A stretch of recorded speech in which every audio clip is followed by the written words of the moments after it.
Well, joining me live is the Home Affairs Minister Tony Burke. Tony Burke, thanks so much for your time. I wanted to ask first about this cancellation of the visa of a Palestinian woman, Mona Zahed, after it was discovered she had praised the October 7 attacks online. Take us through your thought process on that. Looks like the media brought this to attention. The visa was cancelled. And are there legitimate concerns out of that since October 7, some people with the wrong kind of views have been allowed into the country? Yeah, there's a bit to unpack with this, but I'll do it as tightly as I can for you. First of all, the visa ended up being cancelled before we even got to character grounds. So this particular person, it was a very unusual visa application and a visa that she was in fact not eligible for. So before we even got to the character grounds issue, she wasn't eligible for the visa that had been issued, and the department administratively cancelled the visa.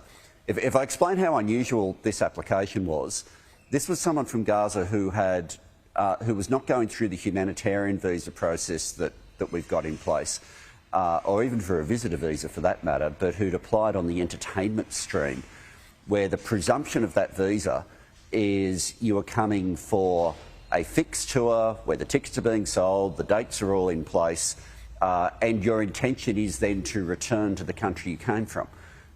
Now, you can see a few reasons there why, as soon as it was brought to people the attention of people more senior in the department, they looked at it and thought, hang on, this individual is not eligible for this particular visa. So had we got to eligibility and then we got to the character stage, there's a few things that would have had to be unpacked and worked through. So this ended up not being determined, but obviously we would have had to take into account what's there on the record that's been reported in the media. There's some complexity with some of that because a lot of it doesn't actually appear on her social media accounts. It appears on the social media accounts of others and has been attributed to her. Now, I don't make any conclusion on that. It never got to me at that sense because administratively she ended up being not eligible for the visa that she'd applied for. Now, we had a situation, I guess people couldn't get out of Gaza. There was a pause in Palestinian visas after the government let a couple of thousand people in after October 7 on visitor visas. Has that pause ended now? Are you planning to offer more visas, especially now the conflict appears to be getting more serious? Where's it all at? OK, so even though visas were issued in the numbers that you've referred to, not that many people came here in that order. So, you know, in rough terms, you're talking about half the people for whom visas had been issued ended up actually getting here. And that was because the borders started to close, and secondly, people could only in fact get out if consular assistance was given because you needed the approval of a number of countries to be able to get people out, which goes to the visa we were talking about a moment ago. Even if the visa was still in place, I'm not sure how she would have actually got out. There are some very strict rules around consular assistance and what other countries are willing to agree to on transit. So where we're at now, you know, we would have had something in the order of close to 1,000 visas where people were trapped in Gaza. We're now down to more than half that number, but not too much more, where we still have visa holders. Now, some of that will be that people decided they didn't want to come to Australia. Some of it will be people found another pathway out of Gaza. Some of it will be that those people are no longer alive. There's a few different reasons for the reduction in numbers. Overwhelmingly now, the people who are in that visa group, they had the initial check against the movement alert list. We've had ASIO go through everybody on the list twice now, and so they are in fact the most highly checked cohort that we've ever had. They are still in a situation though where overwhelmingly they're not able to leave. The borders are closed, and to get those individuals out, and some of them have very close family in Australia. There's some who I've been in rooms where people have been talking to them on FaceTime, and I've seen over those couple of occasions, people just get thinner. This is the example I'm giving are a couple of women who've been hiding in a church for more than a year now. So there's some real challenges, people with some very direct family connections, people who've been thoroughly vetted, and I really do want Australia to be able to welcome them here. For those individuals, though, at the moment, getting them out is incredibly difficult. We have people working on it, but it's not simply the agreement of Israel. You also need the agreement of transit countries. It's not an easy pathway, and obviously with what we're watching with the humanitarian disaster there, the need to try to be able to help some of these individuals has never been greater. And so from your comments earlier, I suppose about 1,000 ended up here, and most of them have been put on 3-year visas now, haven't they? What happens after the 3 years? Yeah, so I've done the 3 years on case by case. So not everybody. Some people are on bridging visas. Some people, I think everyone now. There wouldn't be many who are still on a visitor visa. Overwhelmingly, people will either be on a bridging visa or they went to the humanitarian stream. There's a part of that group. Some people we've made case-by-case decisions for some people to be here permanently. There was one of those has been a bit of publicity about someone who competed on the ABC show, The Piano, a man by the name of Bahar, and he and his wife Allah, she is an optometrist. They're working, they've got 3 beautiful daughters in Australia. They're making a great contribution here. And if you ever have a look, I know it's a competitive station, but if you look at episode 3 of that show, you'll see him just talk beautifully about the promise of Australia and the new life that they're wanting to start here. So there's some people where we've moved them across all the stages, but overwhelmingly people are in the humanitarian temporary 3-year visa at the moment. Have you had to detain anyone or send anyone back somewhere who has come here and has failed on character grounds? Has anyone had a character ground issue after a subsequent screening? Yeah, I won't go through the individual cases in too much detail. I'll say that at least one person is no longer in Australia who was brought here, and the work of our security agencies and the partnership in making sure that we're keeping Australians safe couldn't be stronger. The reality is you never stop collecting information on individuals. That's what our security and intelligence agencies do. So, can you say roughly what the concern was around that individual? Was it something they'd posted online or something different to that?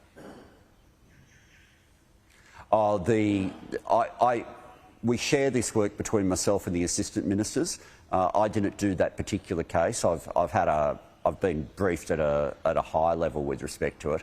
But this is a lot more. The character conversation that you and I started with, Andrew, that's very much, we don't need the security agencies for that. That's not about whether someone's a security threat.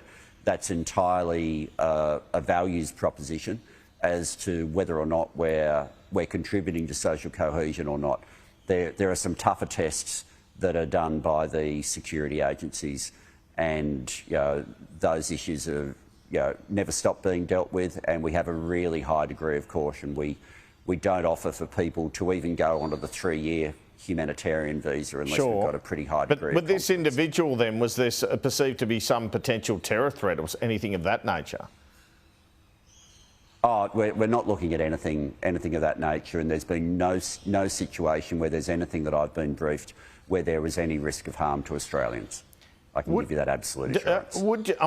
Given the situation with Benjamin Netanyahu looking to go in and occupy Gaza, do you see a situation where you as Minister would want to see more humanitarian visas granted? Look, the priority that I've got at the moment is where Australians have family members who are there. No one country can deal with everything that are the challenges over there, and people don't want to be part of helping with a plan to depopulate Gaza or anything like that. Like, that's something that's being weighed up and people are having to be really careful with as well. So, we're not the only country that's in this situation. Canada, even Greece, Belgium, New Zealand have taken some, even the United States have taken some at different points. So there's a lot of countries in the world that are helping in different ways. We're trying to do it in a careful way. The best outcome is ceasefire, aid gets through, hostages are released, and people are safe. Like, that's the best outcome. We're not in control of that. So what we are trying to make sure that we do, just as a decent country, is in the first instance where people have strong connections to Australia, to work with our security agencies, make sure that it's safe to people to bring them here. That gives us a situation where we've kept people on the visa load that we have. But at the moment, the issuing of visas at one level doesn't matter because we can't get people out. No, I understand. There's a limited number that we are sometimes getting out, but I'm also conscious I don't want to be in the business of just, making it look like I'm being compassionate and giving people false hope. We're dealing with a humanitarian catastrophe. That's what we're watching, and we have to be a responsible nation, a decent nation. We've got to preserve our own national security and all of that, and the starting point is always people who already have the strongest links to Australia. All right, we've seen this statement by the foreign ministers, including Australia again, calling for a ceasefire. What do you think will happen if Benjamin Netanyahu does move in and seeks to occupy Gaza? Well, it'd be a breach of international law, and if they start doing what they've been doing with the West Bank and have settlers move in, that's a further illegal action under international law. What we are watching is horrific, and Australia, with that statement yesterday, we're joining with other nations and just saying that this must not happen. We are watching a humanitarian catastrophe, and we have seen for a long time people being killed and the death toll involving massive numbers of people who have nothing to do with Hamas, absolutely nothing to do with Hamas, who have been shot, who have been bombed, and who are now being starved. None of this is seen as making excuses for or showing any sympathy towards Hamas. Quite to the contrary, we've always condemned their action. They're a terrorist group. They have caused unspeakable harm to Israelis and to Palestinians. That's what that group is. But this concept of somehow you're weak against Hamas if you're not willing to be cruel to the Palestinian people is a ridiculous proposition. All right. Well, and we need there to be. I'm not saying that that's your view, Andrew. I'm just saying that aspect of the debate that we sometimes get is a ridiculous proposition. Look. And we need to have a situation where the world does what we can do. We're not in charge of it. There are things that we can do to help, and statements like that were pretty clear and pretty strong. The Prime Minister's trying to get a phone call with Benjamin Netanyahu, but the International Criminal Court has a warrant out for his arrest. As Home Affairs Minister, what would happen if the Israeli PM came here?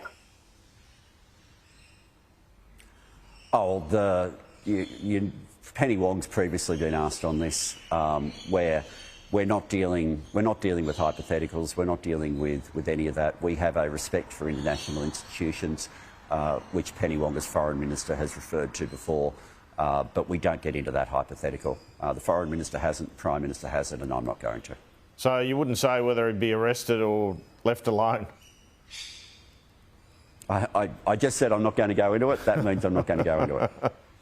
The PM's spoken to the head of the Palestinian Authority as he weighs up recognising Palestine. But the Palestinian Authority has the West Bank and Hamas has control of Gaza. So what exactly would we be recognising if we recognise Palestine as a state? Because Mahmoud Abbas is not even in charge of Gaza. This is a conversation that the Prime Minister and the Foreign Minister are leading, and so I don't want to get ahead of any of that. But can I say there have frequently been countries where part of that nation has been occupied by a terrorist group, and we haven't ceased to recognise the country. You know, both Syria and Iraq had a long period where parts of those countries were being occupied and realistically controlled by ISIS. It didn't stop us from recognising and having diplomatic relations with those countries themselves. So, you know, there's a fair bit of precedent on this. What's your reaction to what occurred with the Harbour Bridge protest? Should Chris Minns have attempted to stop it? Are you completely at ease with the whole thing, given some of the signs and pictures of the Ayatollah, etc., that were brought across the bridge? Oh, look, if I start by saying I'm not going to have some people holding up ridiculous signs undermine the tens and tens and tens of thousands of people who walked across that bridge.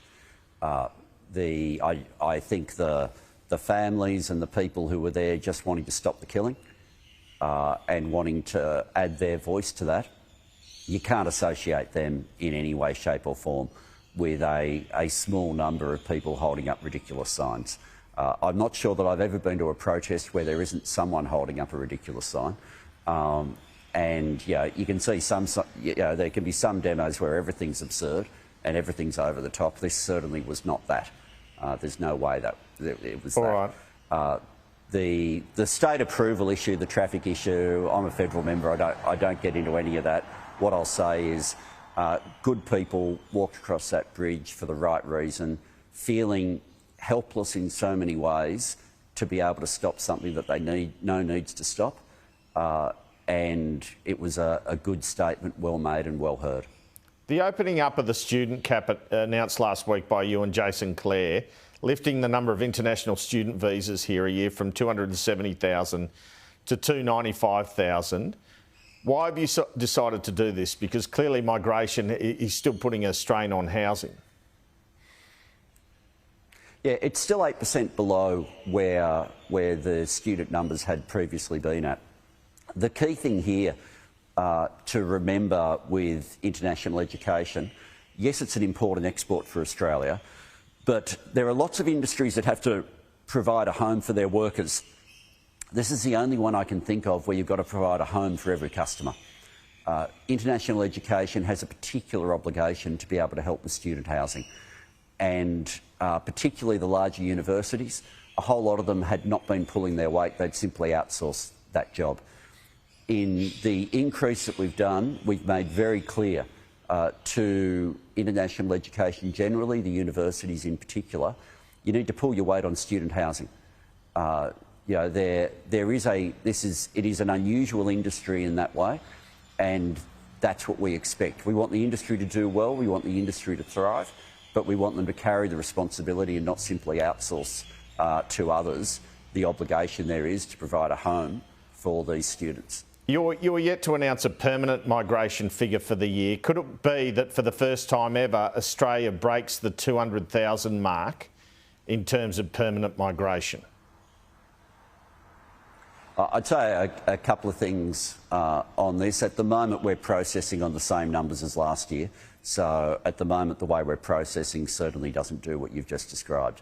Second thing I'd say is the permanent migration figures are often quite deceptive. Because the public debate on permanent migration happens as though they are additional people coming here. Overwhelmingly, the permanent migration applicants are already here on temporary visas and convert from being here on a temporary visa to being here on a permanent visa. So there's lots of visa classes where overwhelmingly we're adding to the number of people living in Australia. This one, because it appears in the budget, always attracts a lot of eyeballs. The reality is the permanent visa program overwhelmingly, not entirely, but overwhelmingly involves people who in fact already live in Australia. But are you saying then it'll be around the 195,000 mark, which is the record? Would it be around there, just under 200,000? It's a good try. I'm not going to announce before I announce. And so there's a final layer of consultation that happens with state jurisdictions that Jim Chalmers is working with me on at the moment. So that's going round right now. It won't be too long before we announce. There won't be major movement, and at the moment we're processing on the same program that we had last year. All right, you announced during the week Reece Kershaw was retiring as Federal Police Commissioner. Chrissy Barrett was replacing him. Why wasn't the job advertised, or why wasn't there a recruitment panel put in place, as is customary for these kind of appointments? Yeah, I'll say a couple of things. First of all, I want to pay tribute to Reece Kershaw. It's one of the privileges of my life to work so closely with the Australian Federal Police. They are an extraordinary organisation, and Reece Kershaw's been a great leader. I was surprised when he came to me and said that he was ready to retire. When he explained the family situation and wanting to move back north with them, I get it and I respect it, and I reckon there's a lot of fishing that he's looking forward to. He'll work flat out right up till October 3, but I reckon he'll love putting his feet up, and he's earned it. He's kept Australians safe, and full credit to him. Historically, the Australian Federal Police this commissioner position has been filled from people within the Australian Federal Police. Whenever you get a vacancy, you do have to make that decision. Do we run a public application process, or do we believe we already have the outstanding candidate? When I went to the PM, they were the two options in front of us. The interesting thing was both the Prime Minister and I both had the same name in our heads as to who the outstanding candidate was. You see, with Chrissy Barrett, you don't only have somebody who right now has played such a phenomenal role in the national security work of the Australian Federal Police. You look at the different roles the Federal Police plays. One of our key things that we do now is our engagement with the Pacific. Chrissy Barrett played a critical role there in the Solomons. Another part of what the Federal Police do is they in fact run the policing in the ACT. Chrissy worked on the beat as an ACT police officer, and not everybody in the Australian Federal Police is a sworn officer. There are a whole lot of people who just dedicate their professional lives to the organisation without becoming sworn officers. Chrissy Barrett started in the organisation in one of those roles. So you don't just have someone with serious leadership and serious policing skills. You've got somebody who understands the depth of the Australian Federal Police like no other. So, you know, what's the point doing the full advertising process if you already know who you want? All right, but I've just got to ask you briefly, and I am out of time. Was there any tension between the government and Reece Kershaw over the handling of the terror caravan hoax? No, I wouldn't say tension at all. I wasn't the minister at the time of that, but certainly everything that I saw, the relationship was good. He's trusted by the government, he's valued by the government, and we wish him well. Tony Burke, thanks so much for your time. Great to talk. See ya.